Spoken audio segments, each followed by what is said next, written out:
बिस्मिल्लाहिर्रहमानिर्रहीम, अस्सलाम वालेकुम, सत श्री अकाल। मैं हूँ मिसेस बसरा और आप देख रहे हैं मेरा YouTube channel life in France. उम्मीद करती हूँ आप सब ठीक ठाक होंगे। जहाँ भी रहिए खुश रहिए और खुशियाँ बांटते रहिए। इस दुआ के साथ आज की वीडियो का आगाज़ करती हूँ। आज दिल बड़ा उदास है। मैं जो कुछ कहने जा रही हूँ ये किसी के ख़िलाफ़ नहीं है, लेकिन ये अब हम सबको मिल के सोचना है कि हमें अपने मुल्क के लिए क्या करना है। क्या हमें उसी तरह ग़ुलामी करनी है जैसे हम 30-35 सालों से करते आ रहे हैं, या हमें एक नई कौम बन के उभरना है जैसा कि एक आज़ाद मुल्क करता है। बड़े अफसोस के साथ कहना पड़ रहा है कि कल रात जो कुछ भी हुआ बहुत गलत हुआ। और सच्ची में कितनी देर तो आंसू ही नहीं थे थम रहे कि ये क्या किया इन्होंने। एक ऐसे शख्स को गिराने के लिए सारे लुटेरे जमा हो गए हैं। एक ऐसे शख्स को गिराने के लिए जिसने ना कभी करप्शन की है, ना कभी उसने झूठ बोला है। हमेशा उसने अपने मुल्क के लिए वफा की है, उसको वफा की ये सज़ा दी गई है। मैं सच्ची में मैं आपको बयान नहीं कर सकती इस वक्त क्या हमारी हालत है क्या, लेकिन मैं आज ये आपको एक पैगाम देना चाहती हूँ अपने मुल्क के लिए, अपने आने वाले लोगों के लिए। क्योंकि अब हमारी भी एज जो हो गई है 30 साल हो गई है, तो जो हमारी न्यू जनरेशन है जो आने वाली है उसके लिए ज़रूरी है कि वो एक साफ़ सुथरे माहौल में परवरिश पाएँ, वो एक आज़ाद मुल्क में पले बढ़ें, वो ग़ुलामी की ज़ंजीरों को तोड़ दें। तो ये वक्त है निकलने का, साथ देने का उस शख्स का जो तन्हा इस करप्ट लोगों के ख़िलाफ़, इन लुटेरों के ख़िलाफ़ तन्हा खड़ा हुआ है। और उसने आप सब के लिए आप सबको दिखाने के लिए की पूरी कोशिश की है कि देखो कि कौन है जो तुम लोगों के साथ आता है, कौन है जो तुम लोगों का साथ देता है। उसने बता दिया कि जब इंसान सच्चाई के साथ खड़ा होता है तो कोई भी नहीं आता।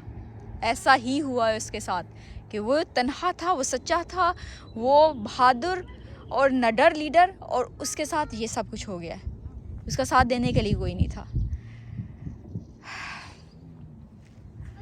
और सच्ची में बहुत दुख हुआ है कि कैसी अवाम है हमारी, कैसी अवाम है कि उसने ऐसे लोगों का, यानी कि अवाम में ऐसे लोग आते हैं ना जो आपके मुंतखब लीडर्स होते हैं, जैसे अपोजिशन वाले में कितने ऐसे हैं कि कैसे आप लोग क्या बकाऊ माल हो, आप कैसे कर सकते हो ये, अपने मुल्क के साथ गद्दारी कर रहे हो, वो भी इस मुक़द्दस महीने में, रमज़ान मुबारक में। आपको पता भी, आप जिसका साथ दे रहे हो वो लुटेरा है, वो चोर है, वो डाकू है। उन्होंने सारा यानी 30-35 सालों में उन्होंने किया क्या है। आप 3.5 साल की हुकूमत को लेके बैठ गए हैं। उसने कितना कुछ नहीं किया। अपने निसाब को चेक करो, अपने इदारों को चेक करो। उसने तो करप्शन मिटाने की कोशिश की है। उसने, अब नवाज शरीफ साहब बाहर बैठे हुए हैं जी, अब वो भी आ जाएंगे, नैब इन्होंने ख़त्म कर देना है। यानी कि आप देखें ऐसे लोग जो इंसाफ दिला ही नहीं सकते, वो हमारे मुल्क के लिए क्या लड़ेंगे। जो भिखारी बन के खड़े रहते हैं वो हमारे मुल्क का दिफा कैसे करेंगे। आज हमें अपनी सोच चेंज करनी है। आज हमें निकलना है अपने मुल्क के लिए, अपने कप्तान के लिए, अपने सलामती के लिए। मैं आप सब से उम्मीद करती हूँ कि आप लोग निकलोगे अपने मुल्क के लिए, अपनी सलामियत को बचाने के लिए। सच्ची में मेरा दिल बहुत उदास है। आज तो बिल्कुल ऐसा महसूस हुआ जैसे अपने घर डाकू आ गए हैं, लुटेरे आ गए हैं, और घर के सरबराह को रस्सियों से बांध के उन्होंने साइड पे डाल दिया, फेंक दिया, और सब कुछ लूट के ले गया। और घर का सरबराह कुछ नहीं कर सकता क्योंकि उसके हाथ पांव बंधे हुए हैं। ऐसे इमरान खान के साथ हुआ। उसके पास क्या नहीं है, क्या कुछ नहीं है उसके पास, हर चीज़ है। इज़्ज़त उसके पास, शोहरत उसके पास, दौलत उसके पास, उसे क्या चाहिए? कुछ भी नहीं चाहिए उसे तो सिर्फ अपने मुल्क की सलामती, उसकी तरक्की, उसकी खुशहाली चाहिए। वो कहता रहा, वो चीखता रहा, वो बोलता रहा कि मेरी सुनो कि ये डाकू हैं, ये लुटेरे हैं, ये हमारे मुल्क को बर्बाद कर देंगे, ये इनकी ना सुनो, इनके चंगुल में ना आओ।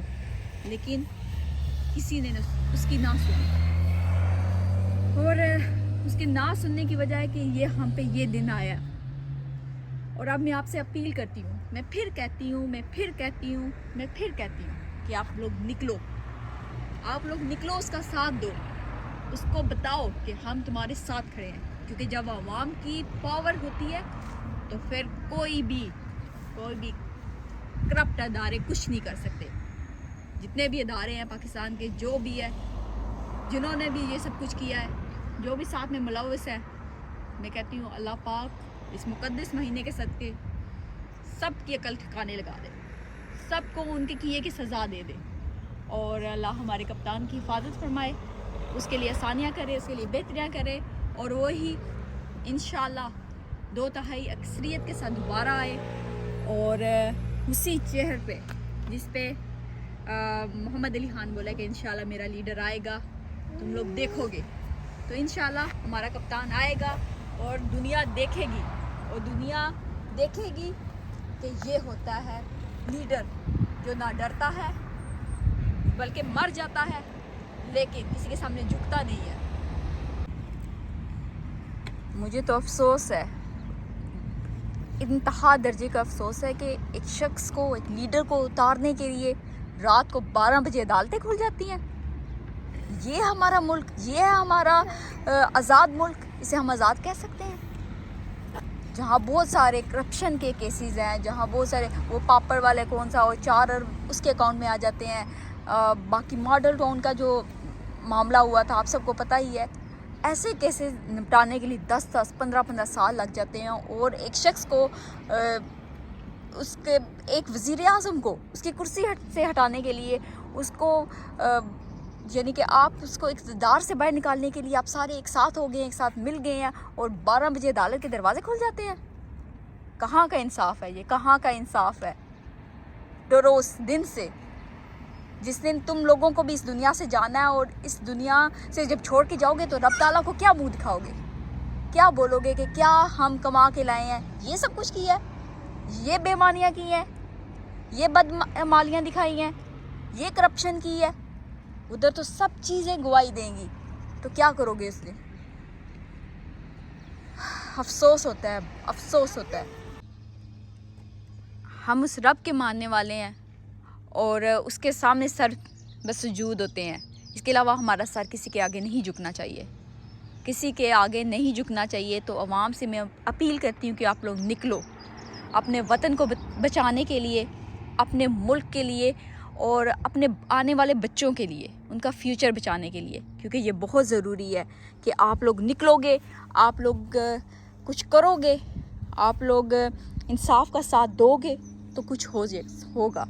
अदरवाइज़ ये अगर ऐसे ही चलता रहा तो हम बहुत पीछे रह जाएंगे। और जो हमारे मुल्क में आज